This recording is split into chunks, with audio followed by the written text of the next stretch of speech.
Favorite character you ever played, period, in any game? I'll let you take that one first, because it's going to take me a bit. Every character. I'm not a good player. I admit it, I am not a good player. You're the worst fucking player. I'm a bad player. Every character I ever make is exactly the same. I always make a character named William Berlin, and then I eventually change his name to something else. But every single character gets named William until I find a better name. And he's almost always an older gentleman. He's always in his mid-30s. Even when I was in my 20s, he was in his mid-30s, and he always had an English accent. Until that one time I played an Asian guy who spelled his name wrong in Renee's campaign. But I'm not a very inventive guy. I never liked playing against race. I never play an elf or a dwarf. Whoa, Jesus Christ. Going with D&D vocabulary, I don't play elves or dwarves. I don't play blacks. Jesus. Whoa, easy! That's not what I said. Let's settle down the train, shall we? That's not what I said, but thank you. I don't play elves, I don't play dwarves, I don't play gnomes. I play humans. I love gnomes. I play usually grounded human beings. I usually try to be the most level-headed person, and I end up not being the most level-headed person. I always try to create a person that's trying to be leader-like, and he never is. So I end up always being a failure. Is this one we actually played, or one we were told we weren't allowed to play? I thought, okay, I'm going to go wild guess. Is it going to be the Ooze Master? Is it? That was the best idea. See, you can't even do that with 4th Ed. Third edition had stupid shit like that, where you could play a guy. Yeah, Mike and you were gonna be the hell was it? It was like 5th level somethings and 10th level Ooze Masters, and we pooled our feats together to get this like level 10 old lady that just carried us around. Like she has like this double-sided mop with 2 little buckets hanging off. She just tears around, holding us inside the buckets. It would take you a long time to get anywhere. Whatever. We can get her like a. You also played roller skates or something. Who was the guy with zip around? Who was the guy with the shriveled up arm? Who was the guy with the shriveled up arm? Who had the armies of undead? Fuck, the Pale Master. The Pale Master with the armies of undead. Took you 4 hours to do anything. That was James Brown. Chris Brown's. That was James Brown. Chris Brown's is. Man, playing with him was nuts. That was a horrible game. I made the most. Awesome. I made the most. You were fucking useless. I was useless. I had a ninja who was useless compared to Mr. Greatcleave that whapped off in one round every single head off a Hydra. Man, that game was good. That game was so unbalanced. You had an army of the undead. Mike was a samurai dragon. The samurai half dragon. Fucking Brown ran an epic game. For me, I think Heather was there, Jen and Glenn, somebody else. Yeah, you ran an epic game, so you just made a level 20 character, and we had like a week to make the character up, and then brought it to him. But I made a gnome illusionist that couldn't cast evocation, and Why? And I don't remember the other one. I think it was. You can only dazzle him with colors. It was just all he did was illusions and conjurations and shit, and it was him. Yeah, it was him. He had a little blob familiar, like a little elemental water familiar. He had an army of little permanent illusion clones, and they rode around in their fucking Humvee. Like, remember the old the crab, the old mechanical crab you could ride around in?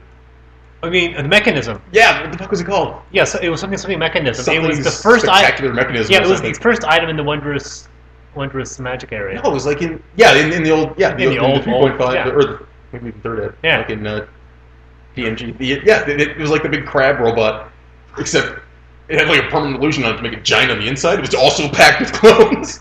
Oh, so it was like a Tardis. Kind of, except packed with clones. Except a crab packed with tiny gnomish clones. Okay. You create things simply for the novelty. You don't create actually developed creatures with personality. No, you don't. Sure I do. So that's your favorite character? It's pretty good. Who's your favorite character? Your favorite character? Rutger Hauer, Wee Man for Hire was pretty good too. So your favorite character was a God, I love midget gnomes. Yeah, a midget mercenary for our test game, which is on the podcast. You can listen to Rutger Hauer, Wee Man for Hire. There's a lot of characters. Well, you made like a fucking 1, 2, 3. You made 4 of them parameters. I don't know. There's a lot of characters. I don't think I can pick a favorite character. I don't generally play a character if I don't enjoy playing it. So Well, that's what I want to make sure that before I create the next setting, I want people to create their characters first. That would be new, and that's probably for the best. Your favorite character in All Amethyst is Uriel. I know that. It has to be. I mean, you talk about him so much. I don't talk about him so much. In reflection to all of them. You don't talk about him at all, but when you do, talk about him highly. More than Nikita, I think would be number two. Only because Nikita followed your maniacal obsession with power. Russian.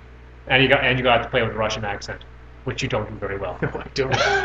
And the only accent you do worse than a Russian accent. Oh man, the crazy racist Japanese accent. Yeah. The only accent you did worse than Russian is your Asian accent. That was bad. You just stopped doing that after a little while. Yeah, because it was so bad. It was like it was somebody making fun of somebody doing an accent badly. It was racist to a really fucking massive accent scale. So is it Uriel then or Nikita? I'm not gonna pick one. I'm gonna say all of them. I'm gonna say probably the midgets. Is POD sustainable? It is if you don't spend so much money on your POD books. meaning pay on demand? Or? Did you say P on demand? Pay on demand? No, print on demand. Gotcha. That's reflective with online books as well. I don't think it's sustainable. There's a big if. I don't think there is. Print. Is there a single company out there that just does print on demand where the guy in charge doesn't have a second job?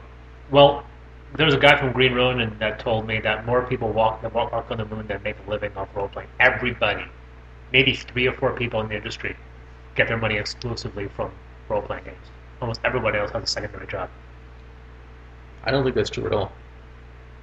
There's no way that all the guys working for Wizard are fucking running second jobs. Goodman from Goodman Games, that's still his part-time job. Yeah, maybe. I don't think he would have to be, though. No, it is, I know that. It is, but I don't know if he would have to or not, though. Right. He might just do it because he likes having extra money. Well, it's the same idea as doing. But it's still having singular employment. I think that the core group of you'd have to live pretty fucking sparsely, but I think you could probably do it. Not doing print on demand. You have to run your own fucking company. There are the 2 or 3 people that really run the core of Paizo, the 2 or 3 people that run the D&D part of Wizard, specifically. That's what we're talking about. I think there's probably maybe 10 or 15 people within. There's no way it's only 2 or 3 people at Wizard. No, I think there other are game companies. I think they freelance. There's a good fucking 15, 20. I think they freelance a lot of the writers now. I'd be surprised if they freelance them.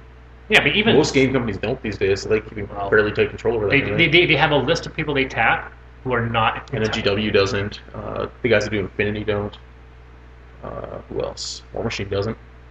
Yeah, but Wizard. Or not Private Machine, right? Private Press doesn't. Yeah, but they have writers on file that do work for them, but they have other jobs. They don't get all their singular employment does not come just from that one product line. If you're an author for a game book, the only people that are making money are the people that. Oh, you're talking about like just strictly authors? I'm talking about people who write role-playing games. They do other things on the side. Okay. They have to do other things on the side. Only the people who own the game companies are the ones that are employed. Take their all the revenue from role-playing games. I mean, even Keith Baker writes books, right? Greenwood writes books. We're not going to get into that. Oh,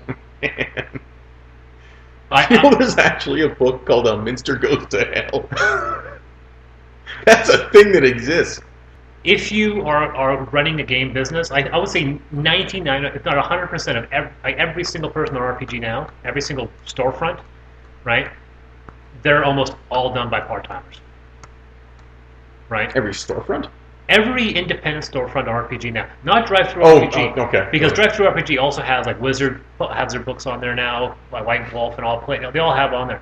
I mean, how do you even go so far? I think like Steve Jackson is probably the only person who played a Steve Jackson games that actually doesn't do anything else. He's still around? Yeah. He was on table. For some reason, I thought they got bought out by somebody. No, he just did a Munchkin game on tabletop. But that's what I think. I think like. They don't do role-playing games still, do they? They just do board games and shit. Yeah, I don't think they're doing anything with games anymore. Like, I bet you even Sembita and all these classic game designers from the past, I think they just have other things they do with their life, right? Like freelance authors that are doing other projects, right? Right. So, for example, I'm actually at a point which is odd. In the last 4 months, I've pulled in considerable income because I now have a product line I can tap from. When it was just Amethyst D20, action figures. Now, anyone who says that the Pathfinder version of a game sells more than the 4th edition version, not true. Anybody says what? People always said Pathfinder sells better than 4th edition. I sell Pathfinder and 4th edition versions of all my books now. Neurospasta, I think I've made equal money with the Pathfinder version, but it also costs more. 4th edition has actually pushed more product. Ultramodern is my most successful book when it comes to quantity. Yeah, and I never believed the Pathfinder's outselling fucking. If the Pathfinder version of Amethyst had to pay for all of his original artwork, I would have lost a lot of money on it. The only reason why I pulled so much money as a profit from the Pathfinder version of Amethyst was because all the artwork came from the 2 previous books, right? Even when I duplicated all the artwork and reprinted it as Foundations, like went from 2008 book to the Foundations book, I was still losing money off of it because that was the deal with Goodman, right? Because I didn't make that much money from Goodman. I make 3 times a book when I publish it myself. Print on demand work. Here's the magic number. If like my books cost, is it 12? No. The magic number is it 21? To be a good seller, to be a silver seller, you need to publish, I think, about 250 books, right? I think maybe 150. Maybe you have to publish that many? You have to actually sell as many. Okay, that's different than publishing 250 books. If you sell 250 copies, I'm king of the books. You get a silver seller, right? And I have 3 silver sellers: Evolution, Ultramodern, and I think the original D20 book is now a silver seller. Only because it costs a buck. And those are silver sellers. And Ultramodern, the Pathfinder version hasn't hit that yet. Ultramodern's versions haven't hit that yet, but Evolution and Ultramodern are both silver sellers. The magic number is 500 books. Everyone said if you have a book, a print-on-demand book that reaches 500, it's actually a legitimate success. I mean, actually in publishing circles. A print-on-demand, a 500 sales, is actually something that gets a full-time publisher goes, if you have a fiction novel that sells 500 print-on-demand copies, big-time publishers go, oh, that's something to look at. And it's assuming that you didn't buy all 500 copies yourself. How can they even know that? Yeah, exactly. Right? All right, here's what you do. You buy 1,000 copies. It's a victimless crime. Yeah, exactly. You have to have the money for it, right? So, the Amethyst books, the problem with Amethyst books is that they cost way too much to make, right? And so I have to put them out in both systems, or else I don't make the money off of them. And that's why PDFs are getting more popular. Well, PDFs and print-on-demand are both, I think, they're both off of RPG now, because you can buy print-on-demand and PDFs. I'm talking about digital marketplace of role-playing games. For people who are self-publishing, they do it for love, because unless they're doing the artwork themselves and therefore can write that off, it is a lose. There's not a lot of people that can do both. I can't. You just put the same one in here like a dozen times. You thrown a couple of these things back in. No, I'm throwing them over there. No, you didn't. You threw. What is it? That's the best and worst one. Yeah, you threw that one back in the hat. Why would anyone own a seed? Oh, that's a Neurospasta question. I'll ask it, and I'll send it to you. Both Ghost in the Shell, apparently Ghost in the Shell and Neurospasta share the same concept of an implanted electronic device in your brain. It allows you to record your memories, and there's a game called Remember Me that does the same thing. The fact that your brains become digital devices that are connected to the internet. Right? Ghost in the Shell, Neurospasta, Remember Me all deal with this topic. And the fact that as a result of being connected, your brain itself can be directly hacked. And one thing somebody was saying, Game Master Toolbox specifically, was why in the world would anyone ever do this? Would you have your brain would you put yourself in a situation where you could record your experiences to playback, download and share other people's experiences like Strange Days? If I was worried about... But the condition that you have... I mean, right now, if somebody wants to ruin my life, they can do it pretty easily. I use the same password and log in for fucking everything. I do math. That's what I do. I've taken several cryptography courses, and I still use the same login and the same password for everything. It's not really much different than now. I mean, if somebody wants to ruin somebody, they can. Yeah, that thing is the fact that everybody puts themselves on the internet. Look at Facebook. 3/4 of your fucking life is on Facebook for the most part. For most people. But there's one difference between having somebody hack your internets and somebody who actually taps into your brain and hijacks and basically changes your memories. If somebody's going to design like a Google Glass for your head, yeah, then you don't plug it into your brain. That'd be the dumbest thing you can possibly do. Well, Neurospasta, most of the abilities in Neurospasta deal with playing with the seed itself. But the point is that it was an unintended side effect that the seed itself could itself reverse its abilities and take control of the brain it's attached to. And thus, that was the ability that could be hacked. Now, in the story, we imply the fact there's this operating system called Gnosis, which is very, very hard to do that. And so there's little hackers that can do that, or maybe 8 or 9 on the entire planet. That's the only saving grace. You can play one of them because that's a character class, but they're extremely rare. But the question is, why would anybody get this? I think if everybody puts themselves on Facebook, everyone gives themselves Twitter accounts. I think the moment you get, you can record your memories and play that. We'll see what Google Glass does, really. We'll see what Google Glass goes. Yeah. Why flip chaos and law? That was that conversation you and I had, actually. What do you want to flip it? The fact that in Amethyst, it's the good forces of chaos against the evil forces of law. It's not exactly it's not the most original thing in the world we've done. No, but it was one of the biggest staples. It was a conversation you and I were having. We were designing Pegasus.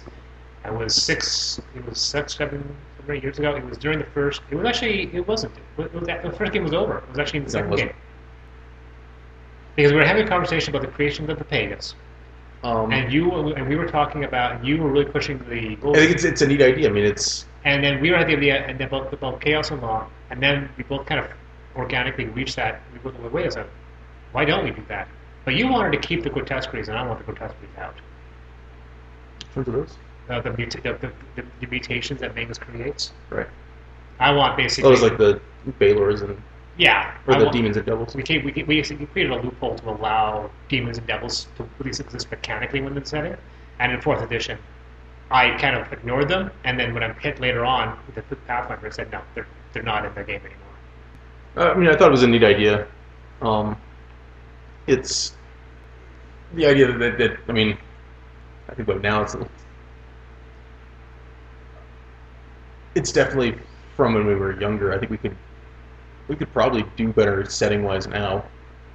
But I mean, the idea that chaos isn't necessarily evil; that it's just kind of a jerk, and it's you're an asshole. It's not that the gates aren't necessarily aligned one way or another. It's just that they represent two different concepts. Yeah, and I like the idea that it's not just coming down to good and evil, because that's just kind of a human. Well, no, yeah, exactly. Well, the gates aren't necessarily good and evil, because Atracana, most of the monsters in Amethyst are from Atracana.